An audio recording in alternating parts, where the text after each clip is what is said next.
warm welcome to the students of Postgraduate Diploma in Pharmaceutical Sales Management program.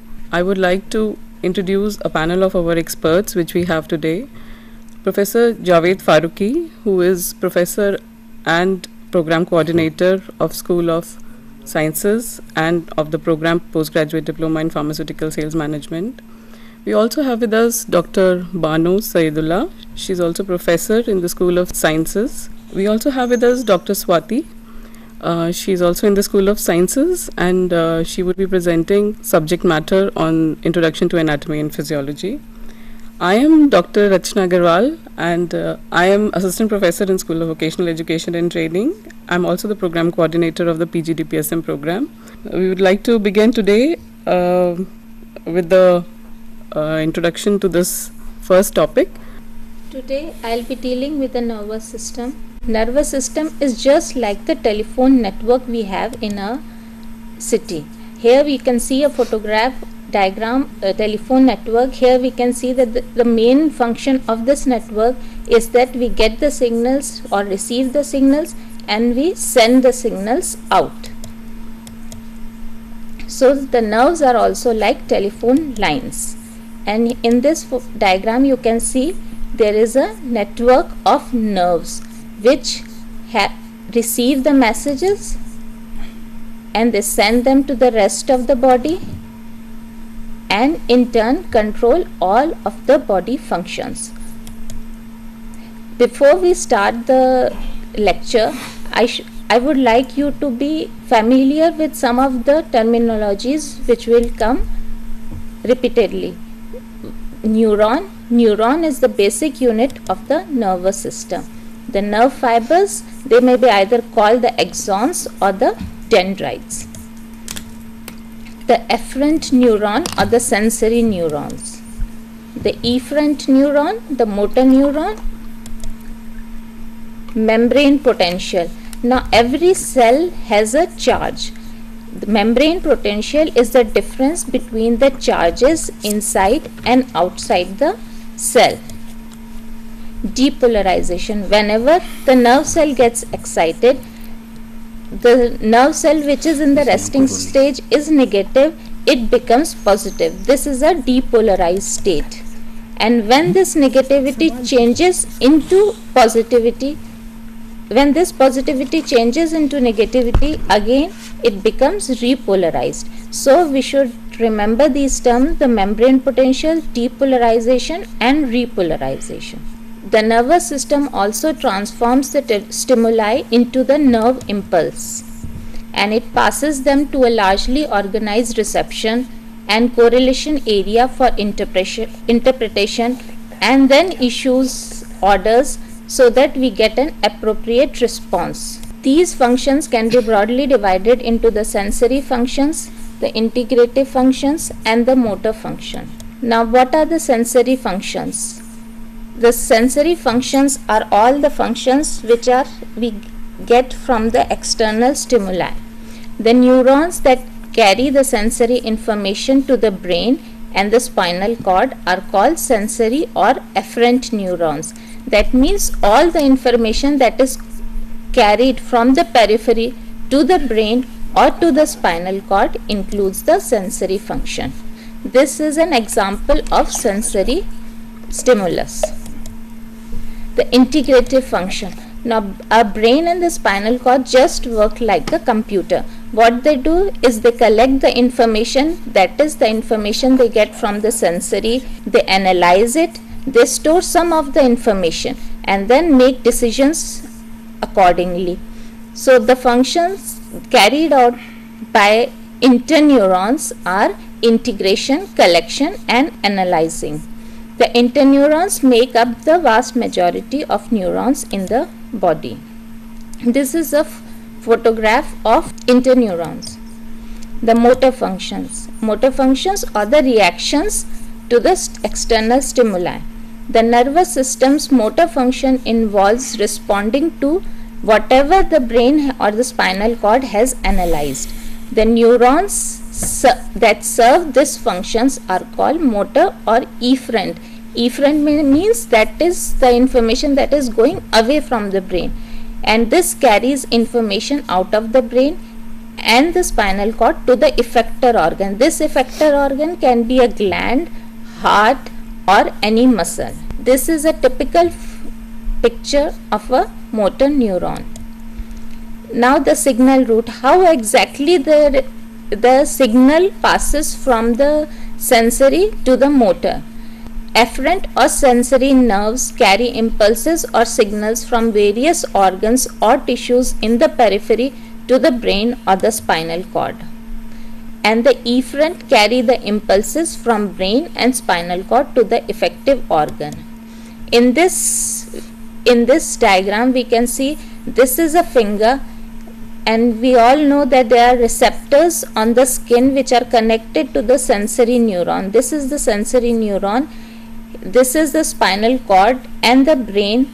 Here there are interneurons, and from here when the message will be analyzed and collected and stored, this interneuron will pass the information to the motor neuron, which will affect the muscle, and then the muscle will produce a reaction. So the information from the skin receptors goes through the sensory neurons to the brain, and from the brain it comes back to the motor neuron, where to the muscle.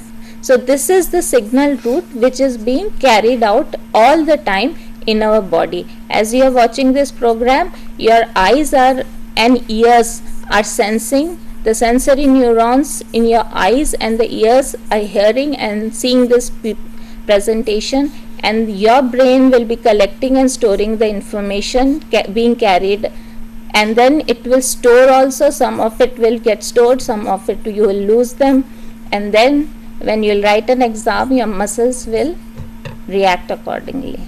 The nervous system can be divided into the peripheral nervous system and the central nervous system. The central nervous system in turn can be divided into the brain and the spinal cord. The brain is subdivided into three parts: the forebrain, the midbrain, and the hindbrain. The forebrain is the brain part which is towards the front. The midbrain is the middle part, and the hindbrain is the part which is behind.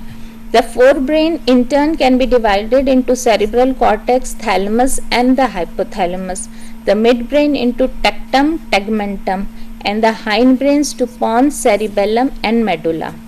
The peripheral nervous system is divided into autonomic nervous system and the somatic nervous system. This somatic nervous system, it controls the voluntary actions of a body, whereas the autonomic nervous system, it controls the involuntary actions of the body. In the next presentation, Dr. Bano will be dealing with the heart and the circulatory system, which is governed with the autonomic nervous system. This autonomic system can be divided into the sympathetic nervous system. Now this sympathetic, whenever you are in panic, this sympathetic nervous system acts, and when you are laid back and relaxed, the parasympathetic nervous system. The anatomical structures of the nervous system. Nervous system is made up of brain, the protective coverings of the brain, the bones, the cranial bones, meninges, cerebrospinal fluid, and the cerebral ventricles, and the spinal cord. So we can say that it can be broadly divided into four parts: the brain, the protective coverings of the brain, cerebral ventricles, and the spinal cord. Brain is inside the protective cover of the cranial bones. The human brain has about 100 billions of neurons and 1000 billions of neuroglia. And this brain is the center for registering sensations, correlating them with one another, and also is the center for stored information. The divisions of the brain are the forebrain, midbrain, and the hindbrain. In this diagram, you can see that the forebrain is made up of the cerebrum, which is the part where all the sensory and the voluntary actions are interpreted. The thalamus and the hypothalamus. The hypothalamus, here all the hormones which stimulate the release of pituitary hormones are produced. The midbrain is in the middle of the brain. You cannot see the tectum and the tegmentum in this diagram, and in the hindbrain you have the pons, the medulla oblongata and the cerebrum. The calculating part is done by the cerebral cortex, the balance is done by the hindbrain, and the midbrain is for satiety and consciousness. The main functions of the brain are detection and processing of the sensory information, orientation and control of the muscular movements, and maintenance of the consciousness. So detection and processing of the sensory information is done by the forebrain. The maintenance of consciousness is done by the midbrain, and orientation and control of muscular movement is done by the hindbrain. The protective coverings of the brain. The cranial bones enclose and protect the brains, whereas the vertebral column encloses and protects the spinal cord. There are tough meninges that cover and enclose the brain and the spinal cord. The inner layer is called the pia mater, the middle layer is called the arachnoid, and the outermost layer is the dura mater. In this diagram you can see this is the skull, this is the brain, and here we can see towards the brain there is pia mater, the middle layer is arachnoid, and the outermost layer near the skull is the dura mater. The cerebral spinal fluid is produced in the brain and surrounds and cushions both the brain and the spinal cord. Here you can see the blue portion is the cerebrospinal fluid, and it protects the spinal cord and the brain as well. The ventricular system is a set of structures containing the cerebrospinal fluid inside the brain. It is continuous with the central canal of the spinal cord. Here you can see there are 4 ventricles in the ventricular system, the right and the left lateral ventricles, third ventricle and the fourth ventricle. The spinal cord is a downward continuation of the brain. It connects to the brain of the foramen magnum bone of the skull. The spinal cord is encircled and protected by the bones of the vertebral column. The spinal cord contains about 100 million neurons, and 31 pairs of the spinal nerves emerge from the spinal cord and serve as a specific region on the right or the left side of the body. Now, what makes up the brain, the spinal cord, or your peripheral nerves? The functional and structural unit of the nervous system is a neuron, specialized to conduct information from one part of the body to another. This is a typical diagram of a neuron. The neuron contains cell body, one or more specialized slender processes, axons, dendrites, an input region, the dendrite soma, a conducting component, the axon, and a secretory output region, the axon terminal. The perikaryon or soma is the cell body of the neuron. Its size varies from 5 to 140 micrometer, and it contains nucleus, organelles, and clusters of endoplasmic reticulum and free ribosomes. Here you can see a photograph of the cell body. This is the cell body or the soma. The dendrites, here you can see the dendrites or extensions coming out from the cell body. They are extensive branching from the cell body, and these transmit the electrical signals or are receptors for the signals. Their function is of reception. They act just like antennas. Axons or nerve fibers have only one branch in usually all the neurons, but in specialized cases there may be more. The axons divides into terminal branches, each ending into synaptic knobs. These synaptic knobs are important for nerve to nerve signaling. The axons may be thick, which may be myelinated, and the axons which are thin are unmyelinated. The myelinated axons, the conduction velocity of the nerve is more, whereas in thin axons it is slow. The myelin what is myelin sheath? The myelin sheath is the covering that the axons have. Myelin is manufactured by Schwann cells. Schwann cells are neuroglia cells. It forms when a Schwann cell wraps its membrane around an axon up to 100 times. The myelin sheath envelops the axon except at its end with the node of Ranvier.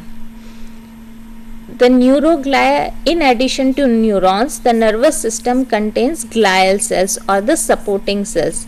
They are 10 to 15 times as many glial cells and neurons, and their function is very important for the normal functioning of the nervous system. The type of glial cells are Schwann cells, oligodendrites, astrocytes, ependymal cells, and microglia. The Schwann cells, as I have already told, they have an important role in formation of the myelin sheath.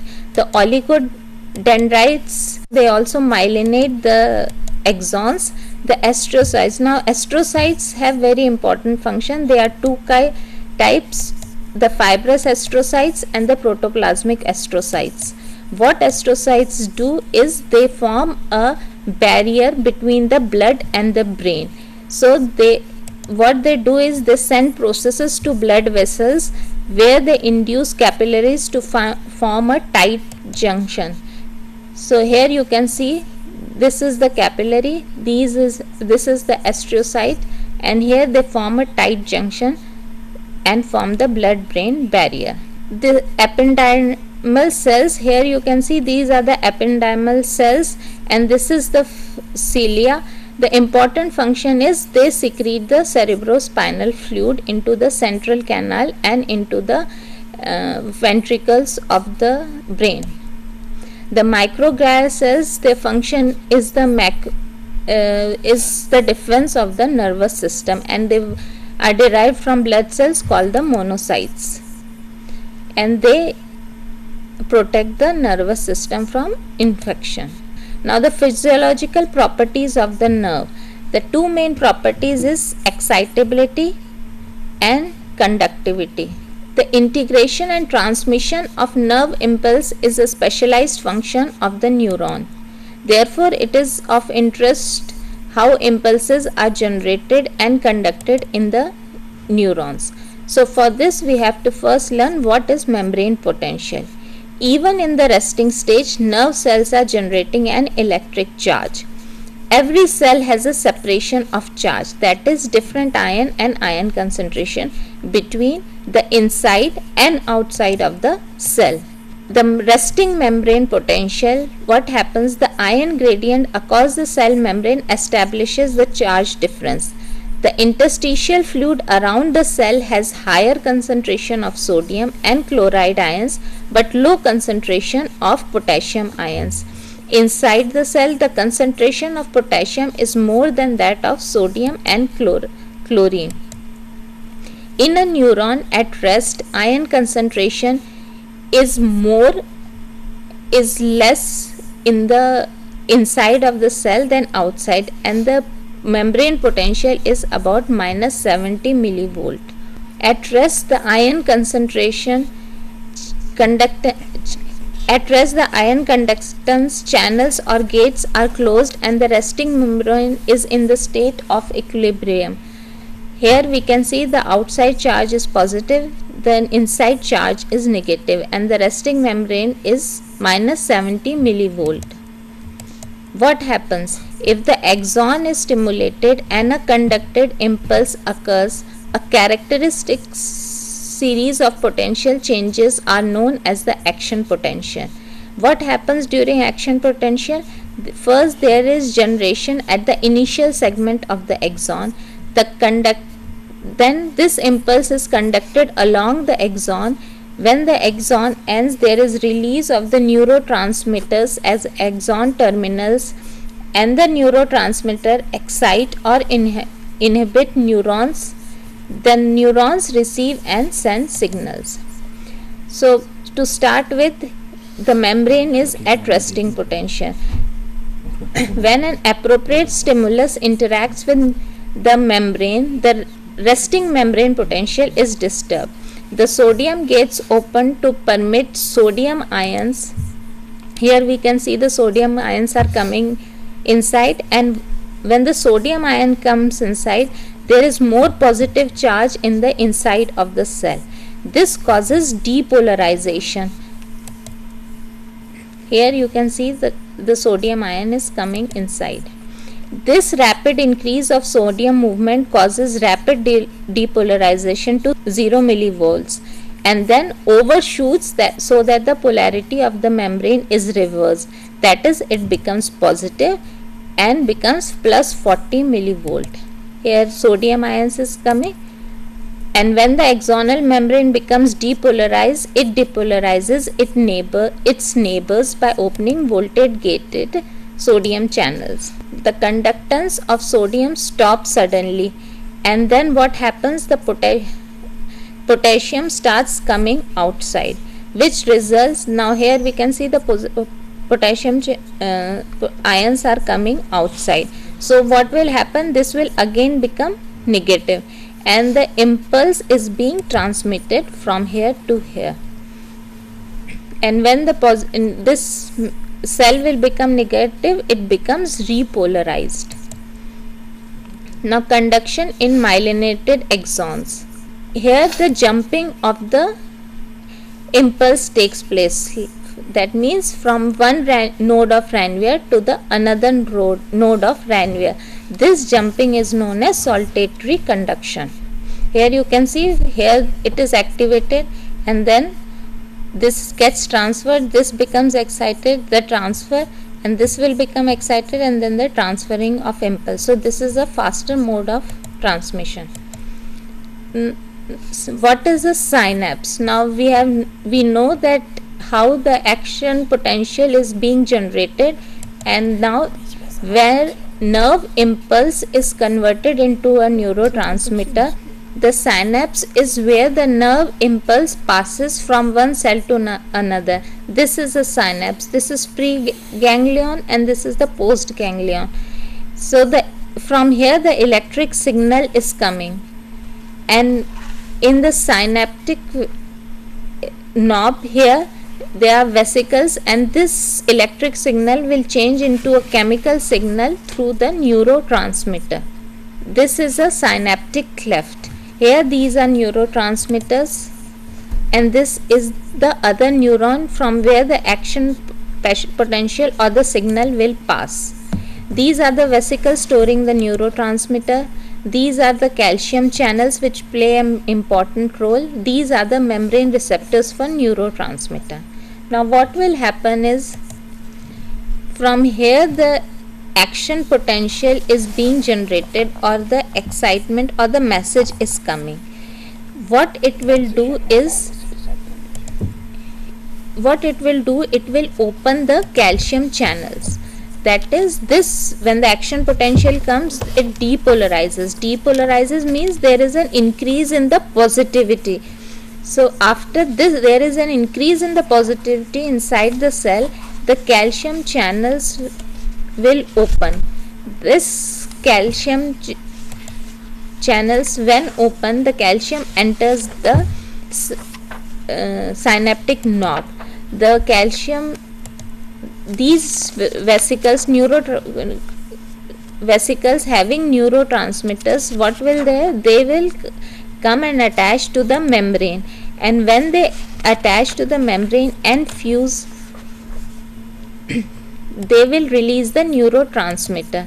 This neurotransmitter, when released, what it will do is, it will go and bind to the receptors to the next neuron, and what it will do is that these receptors are attached to ion channels, and these ion channels will open, and these ion channels will then open and cause an influx or entrance of sodium ions, and these ions will leak in, and this will cause an increase in the positivity inside and the cell. That means the next neuron will get depolarized.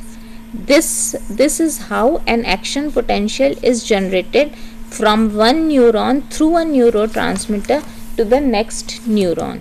We have talked about the nervous system in great detail, but perhaps if you could again explain the conduction part of it to students, because it's a difficult concept and we would request you to do that again. Okay, actually for the excitation and conduction, the most important thing the student should know is the depolarization and repolarization.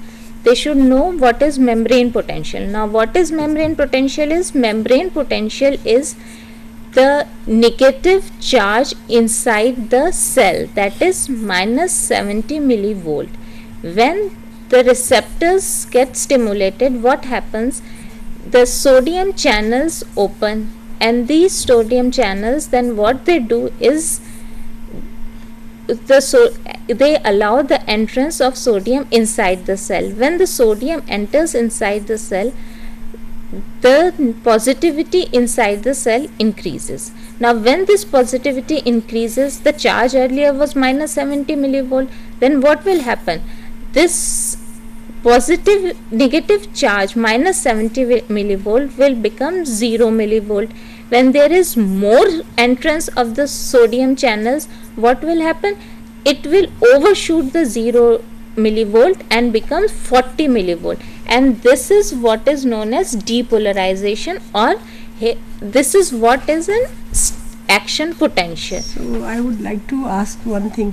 When the you have lots of sodium inside, how does the sodium again go back?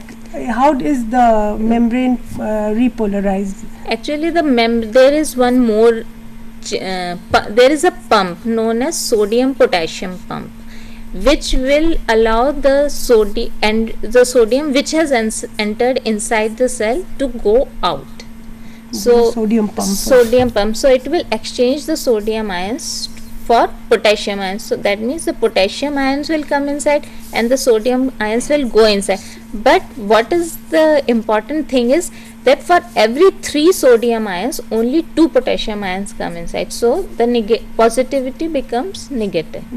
So in effect, for getting the sodium inside, there are sodium gated channels, and for getting the sodium outside, there is a sodium pump, which is basically an ATP molecule, which which generates energy to actively pump out the sodium. Isn't it? Yeah. Okay. So it will utilize some energy, and then the pump will act, and the sodium will go out, and the potassium will come inside.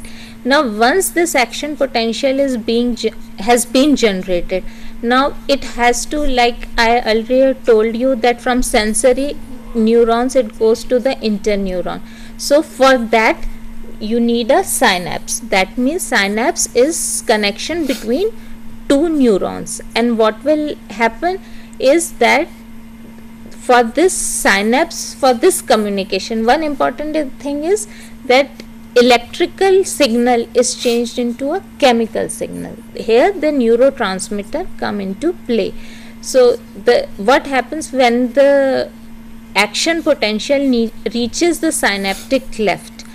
The synaptic cleft becomes depolarized. This depolarization causes, there are some calcium channels present on the synaptic cleft. They open and the calcium enters, and the entry of calcium triggers the vesicles which have neurotransmitters inside the synaptic cleft to fuse to the outer side of the synaptic cleft membrane. And then what will happen is, through endocytosis, this neurotransmitter get released. When this gets released, these neurotransmitters get attached to the receptors present in neurons where the message has to be passed. When these neurotransmitters get attached to the receptors, they will again open the sodium channels in the next neuron. So this also suggests that between these 2 neurons there is a gap. Otherwise they could have been connected, but there is a gap, and the neurotransmitters travel through that gap to the other. So that's why we need a chemical signal instead of a electrical signal. Thank you very much. Thank you very much.